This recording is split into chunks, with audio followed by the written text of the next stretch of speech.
Hola mi gente, and welcome to episode 6 of Frill Talk. This is Marina. So happy August. I'm sorry for not uploading a Frill Talk July episode. Unfortunately, I was a little bit busy and I had a lot, and quite honestly, it was really hot and it was a little bit hard to wear Lolita and J Fashion. So this episode, I actually want to do a little bit different. I want to talk about a post that was posted in Ruffle Chat. So if you're not familiar, Ruffle Chat is a Facebook group for discussions on like Lolita, like for example about brands, trends, stuff like that. And recently in mid-August or mid-July, Connie from Attribution posted information about like their plus sizing, and basically like it was very informative and educational to like get a different perspective, like a brand perspective of like their plus sizing. So we're gonna talk about that. It took me a little bit to digest it, quite honestly, because it's really long. So I highly recommend you read it for yourself. I'll also have it linked in the description, the Facebook link, or actually I probably won't have the Facebook link on there.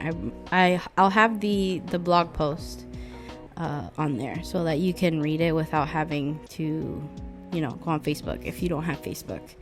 So there's a blog link from But Cape. They posted basically like the text version of it so you can like see it.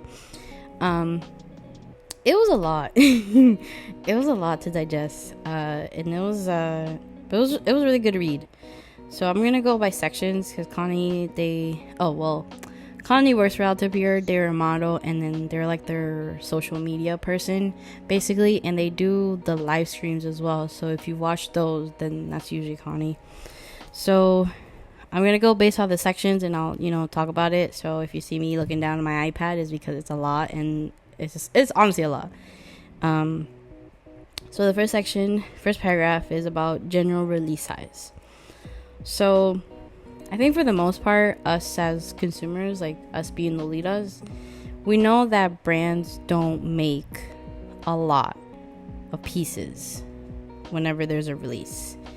I feel like that's pretty like common knowledge, but if you didn't know, like these brands aren't like Forever 21 or H&M or anything like that, so they're not making thousands and thousands of pieces of these. I don't know if it's even thousands, might be millions of these pieces. I don't even know. According to Connie, it's like 200 to 400, like that range, pieces across like all the colorways. Which makes sense because obviously it's not a multi-millionaire company like other fashion brands. And so they mentioned that AP is an anomaly, so they do make more than like your average Lolita brand. But the part that so like for example, that's why we also see so many like campaigns, like Kickstarters for different brands. Like recently, my friend who's the owner of Dandy Puppeteer, she did the Ida aprons. Like if you look at that, that's it's a project to get funded, and if it didn't get funded, then it's not gonna happen. So that's why you'll see those, because it's not cheap to make things, obviously. But the part that stuck to me the most was that we already knew this. AP has no interest, and that the Chinese market is doing really well. This reminds me of the times, I've never seen this myself, but whenever AP would go to like a convention, there's usually someone that would like ask them about if they're gonna make plus sizes and why do they make the dresses so small, etc. From what I've heard, they don't respond. They don't respond, and it may be part of the reason like why they don't do panels anymore. So Yeah. So take that with that information as you will. Which I thought was pretty wild. Like, just seeing someone like, you know, that like works in the brand, a Lolita brand, it really stuck out to me more than it really should have. So I just thought that was interesting. Next section is the plus size market size. So they mentioned that overseas Lolitas overestimate the sizing. But I'm a little bit conflicted about this because, like, my point of view, you don't buy anything before looking at the measurements, you know? So it's like, I feel like it's pretty common practice to like look at the measurements or know your measurements, and then based off of there, you would buy the item or not. But like, it's not surprising that the majority of the plus size sales is not in Japan. But in my honest opinion, we look at the measurements before anything. So if it's not like above 100 centimeters, then I think most people wouldn't even consider that as plus size, which for like US, I can say that's pretty true. And I think if like brands like mark, Japanese brands that mark plus size as like 100 centimeters, I think there's just like, it's a little bit iffy, like lack of trust, or like misleading. But also like that is the plus sizing for Japan, or rather like that's like the sizing for Japan. Like their plus sizing isn't going to be the same as the US, for example. So like it's like conflicting because depending on what region of the world you are, your measurements would be different and consider something else in another region of the world. So I just don't think, there's a disconnect. But really the safest thing to do is just to measure yourself and then buy based off your measurements. So part of this, I actually would love to see information about like other brands, like for example like Lady Sloth, like they're like well known of being plus size friendly. So like I would love to like to see like information off of that, like what their sales like and like where their sales come from. I just think it would be really interesting comparing and contrasting one from another, especially like different countries, because Lady Sloth is in Poland and Attribution is in Japan. So it would just be really interesting to see that. Next section is differences in Japanese versus overseas buying practices. So I'm not surprised by this, quite honestly. Connie mentions that the tendency Japanese consumers are more likely to buy new versus overseas consumers. I can only speak as a US person. So here in the US, sustainability and eco-friendly and all that is like a very not popular, but it's a thing that people are actively trying to do. In the US here, people are trying to be sustainable. So, like eco-friendly, not try to like buy from like fast fashion brands, for example.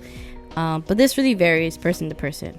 Me personally, I'm on a no buy, like no new Lolita items, or really like no Lolita at all. I'm not buying anything Lolita.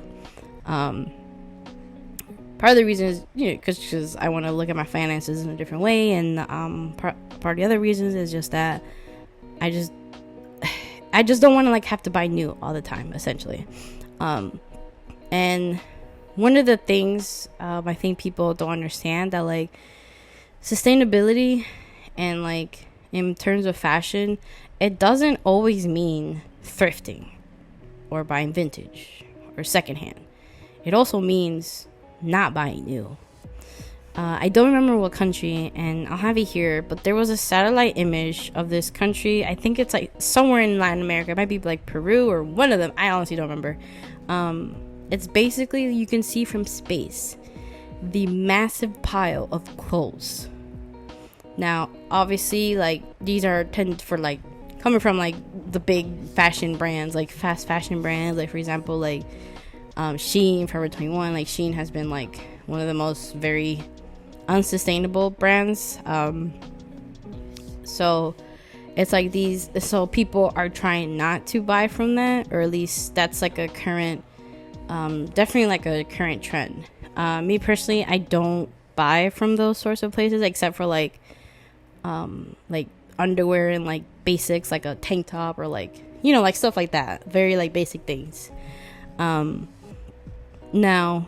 thrifting is something that's been very popularized in the US.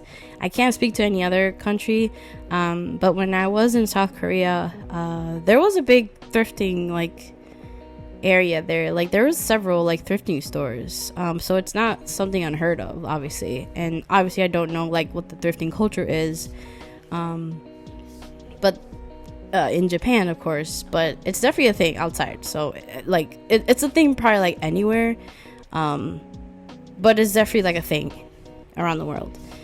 And now vintage is a little bit different. Like thrifting and vintage is like a Venn diagram, in my opinion. So like with vintage shopping, it can be like older pieces, more rare, not easy to find things, but they're more pricey.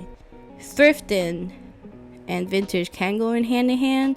Like with thrifting, you can like find like really like rare stuff or like but I think when most people like go thrifting, they go to like a Goodwill or like places like that, I think, or like a Plato's Closet. Whereas like vintage is like it's like from brands that are like maybe like so it's just like it's like kind of like a collectible kind of thing. But like the point is that with vintage, it's supposed to be like an older piece that you can have for a longer period of time. Thrifting isn't necessarily the case. So that's like two different things. Like me personally, like I do some vintage shopping. So like I bought like coats and stuff that are not cheap. Like I think the cheapest thing I bought like when I've been like vintage shopping is like $160, and it was like a capelet. But it's something that I can see myself wearing for a very long time, and many uses, of course. So in the US, thrifting is definitely like a popular thing to do. Like that's like it's like a date idea, I feel like, in the US. So I can see why, like, yeah, like that tracks, that, you know, overseas or US people at least tend to not buy new. Like if you go to Lace Market, the amount of things for sale there is absolutely ridiculous. And it's like, you know, like Lace Market, anyone can sell whatever pieces on there. Like it's not just clothes, it's also like Gothic Lolita Bibles, plushies, you know, usakumyas, etc. So there's that. So I'm not surprised that, you know, the tendency is different, like overseas versus Japanese buyers. And I just think another aspect of people who are trying to be environmentally conscious is not buying new all the time. Because like buying new, like you gotta have it new, it just really kind of contributes to that unsustainability thing, even if it is like, you know, something you would buy. Because like when you think about it, it's like this isn't like supposed to be like coming, like this isn't supposed to be like more morality in this, but like when you buy so much new stuff, you're just contributing to that like consumerist like mindset aspect. And I think that's something that like people who are trying to be like conscious are trying not to do. But also some people, obviously the other is people are not able to buy new, or, you know, if they are, they don't choose to. Like it's just so many aspects. Like there isn't like one reason of why the tendencies of new versus used, you know. So it's kind of, it's hard to pinpoint on that, and like there's no way to pinpoint, and that's not the purpose of this. This is just providing my opinion. This section is plus size actual demand. So part of this I kind of mentioned some like points. It all intersects. The plus size demand is not as much as you would think. For it to appears according to Connie. So I think one of the issues in my opinion, one of the issues is trust. So brands that are trying to do plus size, the consumers just may not just trust them yet. And I think some people are just like tired of feeling like guinea pigs. At least some of the things that I've seen like from plus size people, and like because I'm in several like discords, like little discords and like Facebook groups. When this post was posted, I like went to those groups to see like other people's opinion, just to kind of like have that perspective, because I may not. One of the things I saw is that they're tired of being like the guinea pig, which is understandable. When a brand who doesn't typically do plus size and like are trying to, and then when they're trying to do plus size, but then when it doesn't go so well, they kind of like rat it off and then kind of just say like, look, we tried it wasn't profitable, we lost money, so we're not doing it again. I feel like that's like kind of like one of the thoughts of this. And unfortunately, like if you don't buy those items, then yeah, that's gonna be true, and it's a harsh reality and a hurtful truth.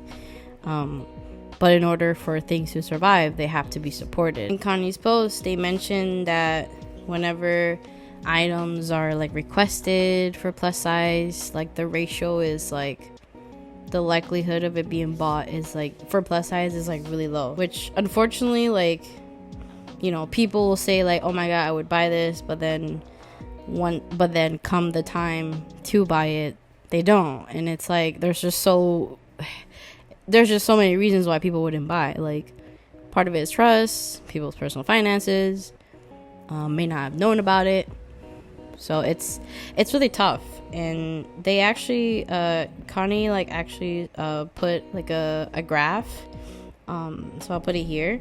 So for the bustle corset JSK, it came in 4 sizes. So for size 1, almost 80% of the sales were for size 1.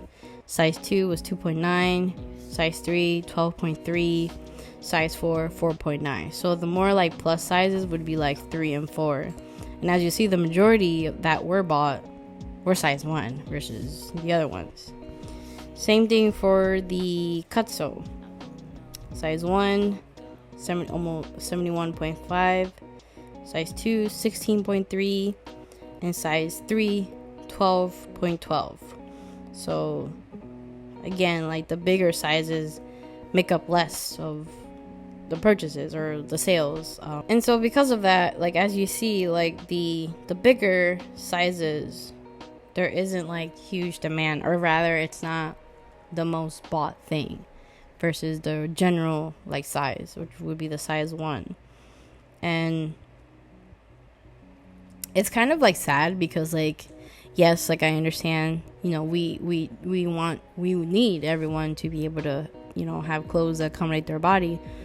But, if the brand isn't being supported to do that, when they do it, it's kind of tough, like they can do it, but if it's not, unfortunately, profitable, because at the end of the day, we do live in a more, not everyone can do a love and passion project for free and not mind of losing money. And from what Connie was saying, that unfortunately is the case, that money was lost due to doing other things.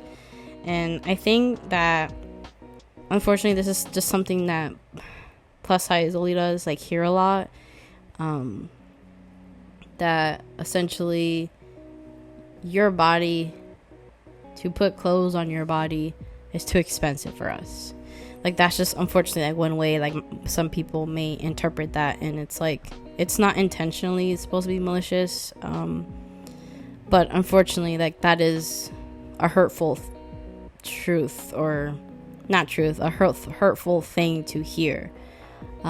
just in different wording, of course. And I just think people just hear that too often, and so yeah, it's kind of tough. Like, I obviously wish the best for all Lolita brands, and I hope everyone can wear Lolita. But this is also why you gotta buy from brands that are doing it, and also buy from the ones that are already doing it. So there are several brands that are not Japanese that are doing it. There's so many indie brands that have Kickstarters, who have had Kickstarters, are doing releases to accommodate people's bodies. But if they're not supported, then unfortunately, like, there's not a lot that they can do, and it does fall us on us consumers, to support things if able, of course. And the thing is with Atelier, some of their dresses can be forgiving. Like, from what I've heard, some of their dresses can be forgiven. I don't own an Atelier dress, so I can't really say. As in forgiven, as in it does have sharing, so it can go a little bit more than the suggested measurements, but does not mean it's plus size. Two different things. But again, which is why we have to support these brands, and it's tough in this economy. I know everyone's feeling the effects, the financial, hardships. So these next 3 sections, it's about manufacturing, which I don't have a lot to say because I'm just a consumer. I don't own the brand or do anything like that. But they talk about manufacturing process and costs for like the general sizes and then plus sizes. So when people do make Lolita like pieces, it's not because it's a profitable market. It's not profitable. Lolita is not profitable. Usually it's because they want to see something more on people. So it's usually a passion of love, or a passion project, sorry. And the only thing that us consumers can really do is just to buy from them. Like, that's really all we can do. Support these passion projects. And that's really it. Like, if you like a brand, buy from them. Save money, buy from them. That's really literally all we can do, because unfortunately manufacturing costs have been rising and have been worse these past few years. And us consumers, the only thing we can do is support. This next section is quality control issues. So from this paragraph, I hope people don't misinterpret in a way that to claim that anything made in China is bad. It isn't as prevalent, but as we know, like, AP has a big Chinese market. Like, a lot of Chinese Lolita love AP, so they're doing great out there. And we have so many Chinese brands, on Taobao, like so many. And I swear there's like something new like every hour or something, I swear. So I just hope that isn't like misconstrued or anything. Again, I can't really talk much about this because I don't do anything with making Lolita, so I can't talk about this. But last year, I believe it was last year there was talks of manufacturers from like a specific part of China. There was unfortunately there was a lot of bad things happening, a lot of controversy, and how it's like that manufacturer in particular does a lot of manufacturing for many Chinese brands, and so they're treating their people bad and everything. It was a lot more than that, quite honestly. I don't really want to talk about it because it's but the unfortunate thing, a lot of it wasn't like talked about in the little community, quite honestly, and I'm not surprised. It was talked about, but it was more like which brands are with that. So it was more like the cotton, how the cotton was produced, I believe.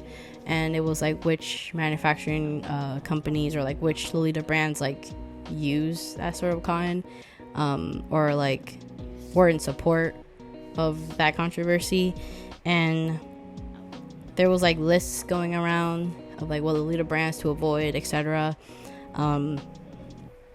But I hate to say this, but Lolitas definitely care about the dresses more than the people. So I honestly haven't heard much about it since like a while. So, but that is something that does happen. And people, unfortunately still buy from those brands knowing, or maybe not knowing. But yeah, so that I'll leave it at that. I'm not going to go more into that. The next section is risks for brands and manufacturers. So like I mentioned, everything is rising. Costs are rising. And, lots of the effects from the pandemic is still here and will probably still be here for a while. Or who knows how long, quite honestly.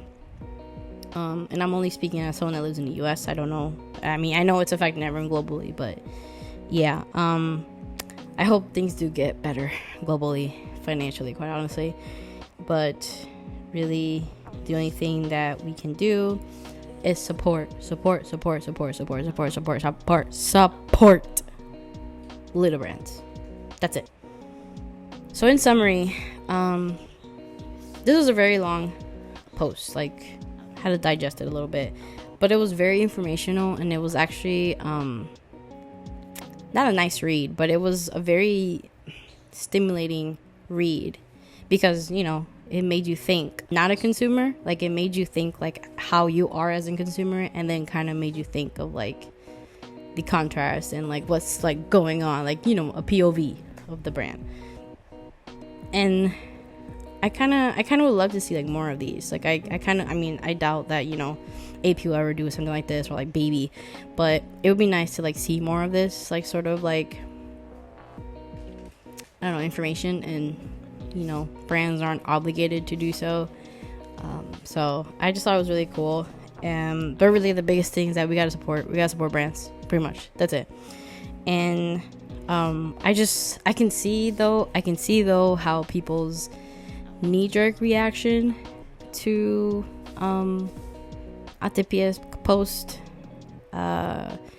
being blaming plus size consumers for not buying, blaming for not being able to sustain the plus sizes. So yeah, and I don't think this post was just supposed to be informational. I don't think it's blaming anyone, and I can only imagine Connie made this with that in mind, and like try their best to say it in an unbiased or manner, and not to insinuate anything. But even like still, some of the wording can, unfortunately, anyone can always misconstrue something and interpret it a different way. So that's not something that they can control, that Connie can control. So Attribution may not continue with plus sizing. Meta has been quietly releasing less plus sizing. So that's a little bit interesting thing that they mentioned. But I just hope this is a wake-up call to people to put your money to what you want. Like, that's unfortunately like the only thing that we can do. Like, if we want to see like these brands doing what they already doing, we have to put their money into it. And if we see brands that are trying to do something, we should put our money into it. Like, how else are we gonna have a variety of things if we don't support them? Like, the only way like we can have clothes fit our bodies is unless you make it. And if you don't support those Kickstarters, those campaigns, then we can't have that happen. Yeah. So I hope this episode was I hope what you take away from this is that support. That's all I can say. Like, all we can do is support things, like not just like brands. We gotta support like conventions and events for J fashion. Like we absolutely do, because if we don't, then it's not gonna be there anymore. So yeah, so that was it for this episode. Thank you so much for listening. Let me know your thoughts, and thank you for tuning in to episode 6 of Frill Talk. This has been Marina, and I'll see you in the next one. Bye bye.